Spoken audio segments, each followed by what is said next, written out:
Muy buenas tardes, mi nombre es Francisco Herrera, yo soy gerente del equipo de consultoría laboral en el área de People Advisory Services de EY Perú y el día de hoy voy a discutir, proporcionar algunos alcances de orden legal sobre los mecanismos de retención de personal. Estos mecanismos son usualmente implementados por las empresas con el fin de asegurar que trabajadores que consideran de alto valor, que pueden tener skills, capacidades que son de alta demanda en el mercado, que pueden tener calificación alta en el mercado, para que puedan garantizar a través de estos mecanismos que tengan un periodo de permanencia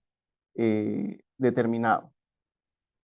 En primer lugar, un concepto que es importante al momento de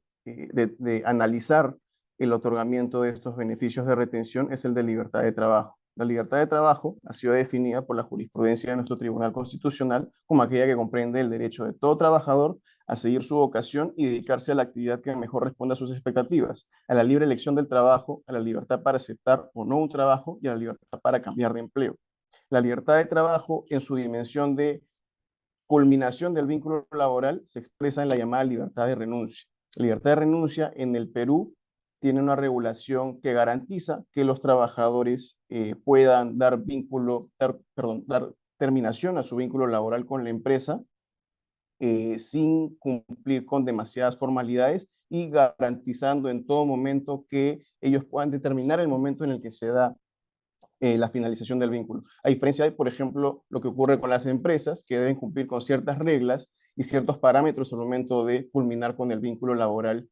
que tienen con sus trabajadores en virtud del llamado principio de continuidad. Así que las reglas para que se asegure la renuncia de los trabajadores en realidad se resumen a el otorgamiento de un plazo de preaviso de 30 días, el carácter recepticio de la comunicación de renuncia, es decir, que el empleador debe tomar conocimiento, el trabajador debe comunicar su deseo de renunciar al empleador y la forma escrita que debe tener esta comunicación. Ahora bien, ya entrando al tema de los mecanismos de retención de personal, estos buscan asegurar la permanencia en la empresa de los trabajadores por un periodo determinado. Y ello se hace a través del otorgamiento de determinados beneficios, la fijación de determinados acuerdos y con estos acuerdos y con estos beneficios lo que se busca es precisamente establecer límites a la libertad de renuncia de los trabajadores de modo que puedan permanecer por un periodo mínimo dentro de la empresa interesada. Los mecanismos de retención de uso más frecuente en el mercado que podemos encontrar, los resumimos aquí. Por un lado está el bono de retención, que es un beneficio económico otorgado al trabajador que condiciona la permanencia de este trabajador en la empresa por un periodo determinado y puede pagarse en una sola armada, como también puede realizarse en más de una armada, ¿no? Por otro lado, de repente un beneficio un poco más sofisticado y complejo son los programas de acciones, a través de los cuales se entrega a los trabajadores acciones de la empresa, siempre que cumplan con un determinado periodo de devengo o vesting period, y puede tener más de una modalidad. Entre ellas se encuentran las stock options, las restricted stock units y los phantom shares. Este beneficio puede ser tanto en especie, cuando se entregan directamente acciones a favor del trabajador, como también puede ser un beneficio en dinero, cuando las acciones ya han sido liquidadas y se entrega dinero directamente que ingresa al patrimonio del trabajador. Otro beneficios en especie que se suelen utilizar con estos fines de retener al personal por un periodo determinado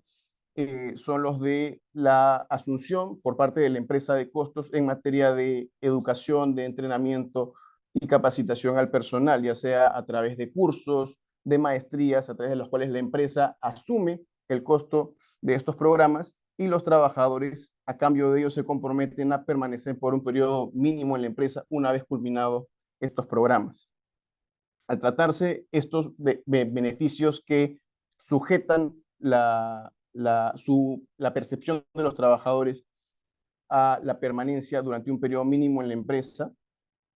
estamos hablando de conceptos remunerativos. Recordemos que uno de los elementos que define a la remuneración en el país es el carácter contraprestativo del pago que se realiza a favor del trabajador. Aquí, si bien estos beneficios no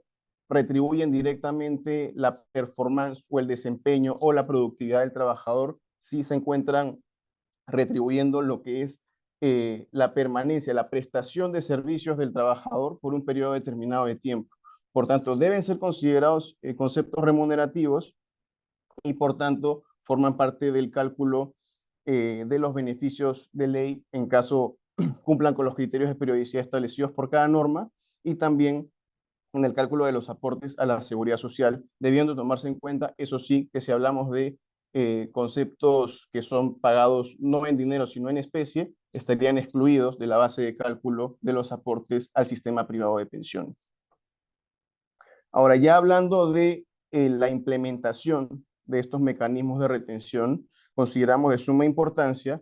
que la empresa planifique su implementación a través de lo que es una política que tiene tanto una dimensión laboral como también tributaria e inclusive organizacional. Laboral porque garantiza que a través de la fijación de criterios objetivos para la percepción del beneficio se pueda acreditar que el beneficio cumple con criterios de igualdad. Del mismo modo, esta fijación de criterios objetivos tiene una dimensión tributaria, porque con ello se permite que la empresa pueda acreditar la generalidad y la causalidad del gasto realizado por concepto de gastos de personal y con ello pueda deducir los beneficios implementados en modo de mecanismo de retención del impuesto a la renta de tercera categoría. También tiene una dimensión organizacional debido a que a través de esta política la empresa puede determinar y puede planificar a futuro a qué trabajadores quiere incorporar dentro del ámbito de aplicación de este beneficio y también pueda planificar justamente qué trabajadores va a considerar dentro de su visión a largo plazo como trabajadores beneficiarios de estos mecanismos de retención y trabajadores que en virtud de ello van a permanecer por un periodo determinado en la empresa. Ahora, como elementos mínimos, como elementos referenciales, toda política debe considerar un periodo de vigencia dentro del cual operará y dentro del cual se aplicarían estos mecanismos de retención a favor de los trabajadores beneficiarios. También debe considerar el alcance, el ámbito de aplicación subjetivo de la política y por tanto del otorgamiento del beneficio y el cálculo del beneficio, porque a través de ello podemos acreditar nuevamente no solamente que estamos guardando criterios de igualdad y observando que no se incurra en actos indirecta o directamente discriminatorios del resto del personal y también con un cálculo y con un alcance predeterminados podemos acreditar que el beneficio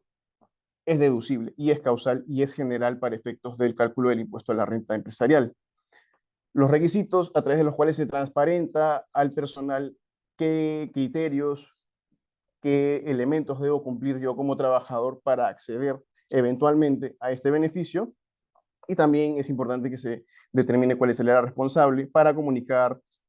calcular y absolver las consultas del personal vinculadas al otorgamiento del beneficio. Y ahora entrando al terreno de qué es lo que pueden hacer las empresas, qué alternativas tienen en la eventualidad de que los trabajadores no cumplan con permanecer en la empresa durante el periodo de permanencia pactado. Tenemos diversos remedios que pueden aplicar las empresas y que pueden anticipar para evitar que el efecto de esta salida de los trabajadores en ejercicio de la antes mencionada libertad de renuncia sea más perjudicial de lo que podría ser. Uno de ellos es un elemento que tomamos del derecho civil, que son la aplicación de penalidades. Y para la aplicación de estas penalidades es importante que de manera complementaria a la política marco que regula la aplicación de los mecanismos de retención a todo el personal comprendido, a todo el personal que la empresa considera que corresponde otorgar este beneficio,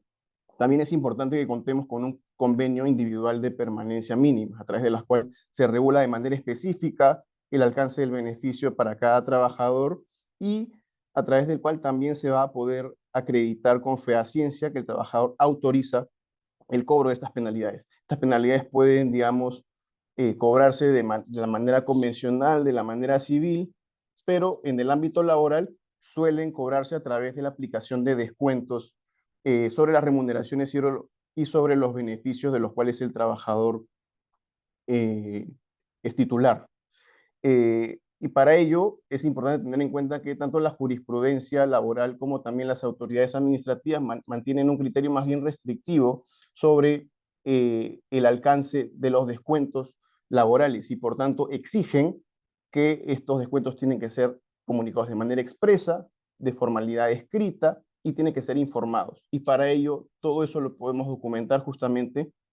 a través de estos convenios de permanencia, los cuales dejarán constancia expresa y detallada de la autorización que brinda el trabajador para que se puedan realizar los descuentos y de esta manera la empresa, habiendo otorgado o habiendo planificado el otorgamiento de estos beneficios de retención, pueda evitar que los trabajadores más bien opten por no cumplir con el periodo de permanencia y aún así salir beneficiados eh, con las herramientas que la empresa ha puesto a su disposición para ello. Así que con ello, espero haber brindado algunos alcances sobre el tratamiento que se debe dar a estos mecanismos de retención y poder haber contribuido a que las empresas también puedan evaluar la planificación y la implementación de estos beneficios cuando consideren que corresponde. Con eso quedo muy agradecido por su atención. Hasta una próxima oportunidad. Gracias.